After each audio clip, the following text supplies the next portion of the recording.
sən yaxşı Nəfəs mənim kiçiyim, nə mənada kiçiyimdir? Yaşda da kiçiyim. Yəni yaşda da, elə sənətdə də məndən kiçikdir. Mən nə də üzr istəyirəm sənətkarlardan demirəm, amma mən sənətkaram. Xeyr, ən azından nəfəsə görə mənim sənətim ondan 2 pillə, 3 pillə üstündür. Nəfəsi küçümsüyür. Buna aydınlıq ver. Çünki orada Risalənin verişində sən orada bir kəlmə söz deyirsən. Deyirsən ki, bu sənətkarların, amma kimdir orada biz bilmədik və bu bizə bir sual işarəsi qaldı ki, kimi nəfəsin yanında qoya bilmədin?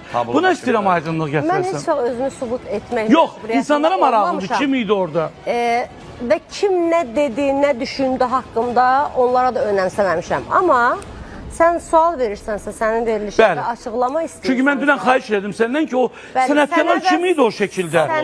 Bəlkə sən sabah deyəcək şəkil, mən deyəcəyim ki, o sənətkar deyil. Mən orada, mənim 42 yaşım var, ağzımdan çıxan ifadəni də bilirəm. Ağlımda özümü idarə eləyir və bilirəm ki, bu sözü deyəndən sonra bu sözün arxasında mənə necə tənqidlər ola bilər və yaxud da ki, təriflər ola bilər. Amma bunların heç biri mənə düşündürmür. Mən nə düşünürəmsə, nə görürəmsə onu deyirəm. Masanın üstündə bir rubrik oldu. Masanın üzərində şəkillər sıralanıb. Orada Eldəniz Məmmədov var idi, Babək Niftəliyev, Könül xanım Kərimova, Mətanət Əsədova. Hamısı sənətkar. Dinləyin məni, xahiş eləyirəm. Xatirə İslam, yəni sənətdə qat böyük bir sənətkarların şəkilləri var idi, fotoları var idi.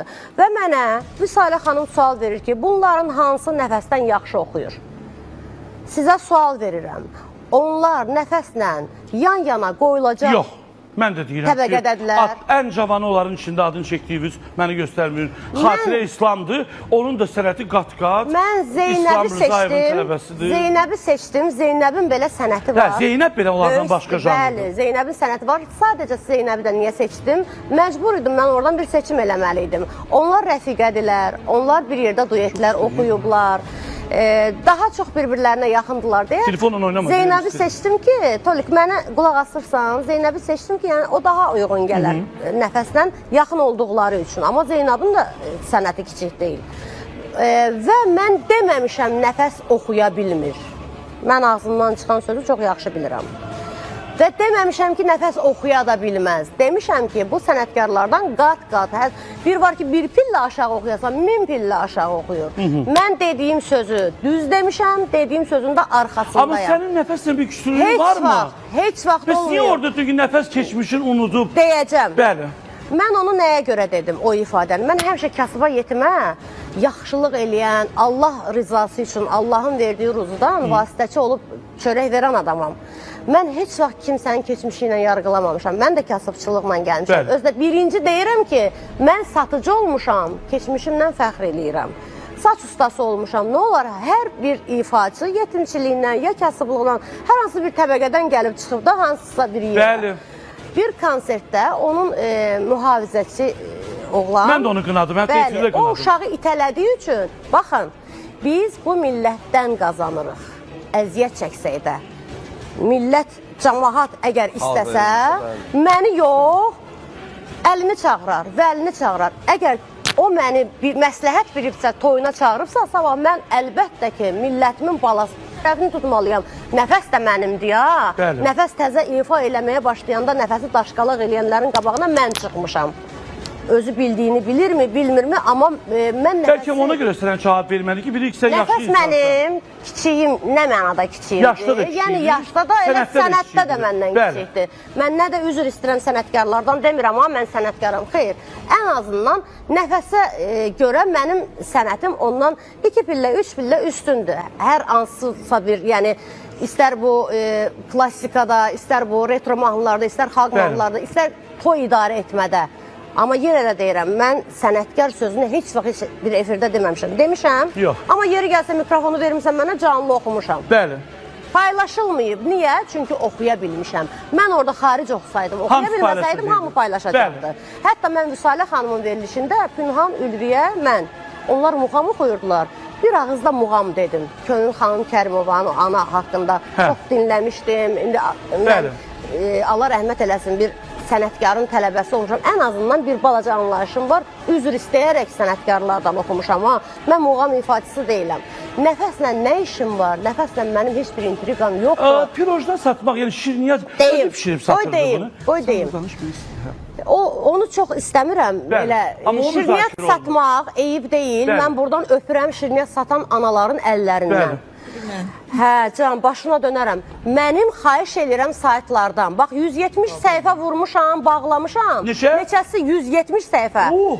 Rəqslərimi başqa başlıqla paylaşdığım üçün. Düz eləmişsən. Neçə səhifə qapıma qədər gəlib yalvardılar ki, geri qaytar, mən ondan pul qazanıram.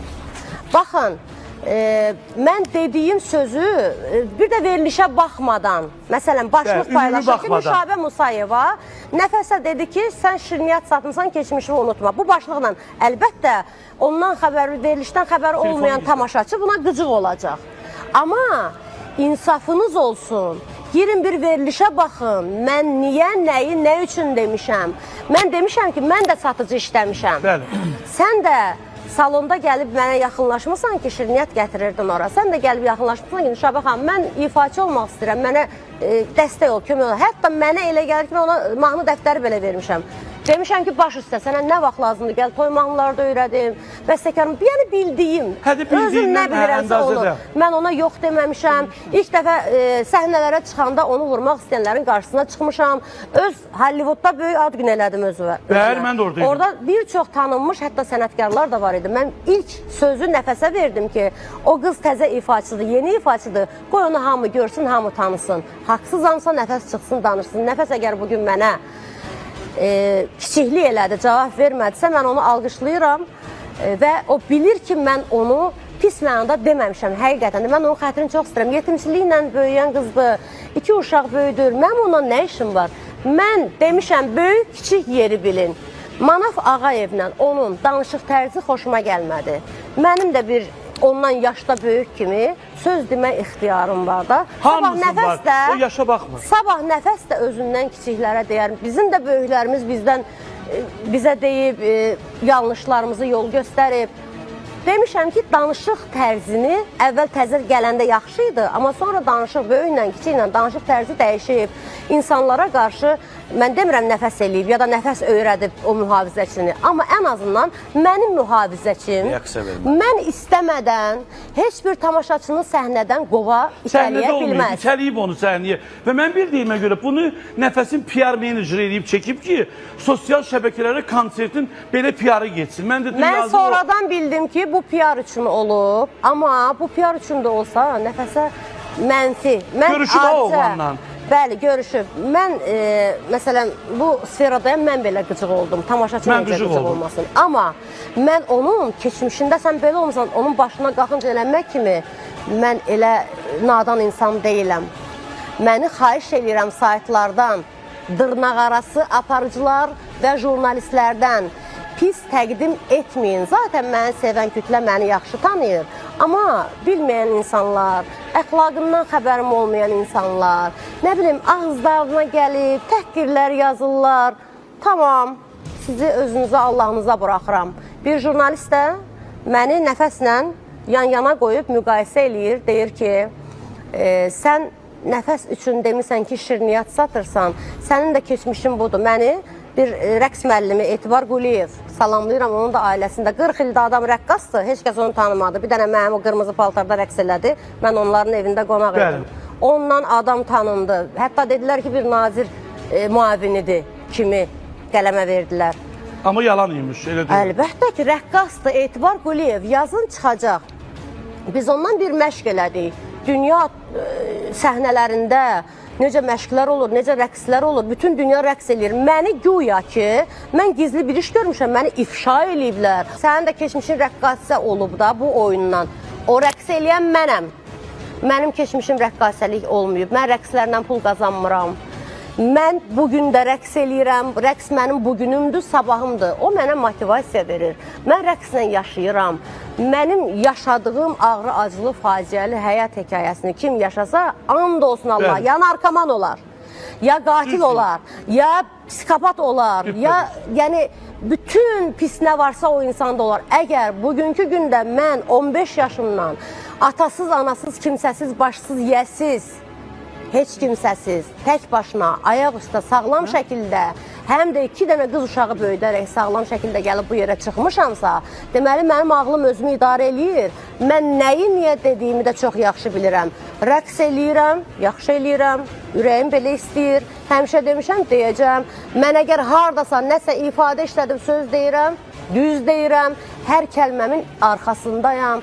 Kimə lazımdırsa açıqlama,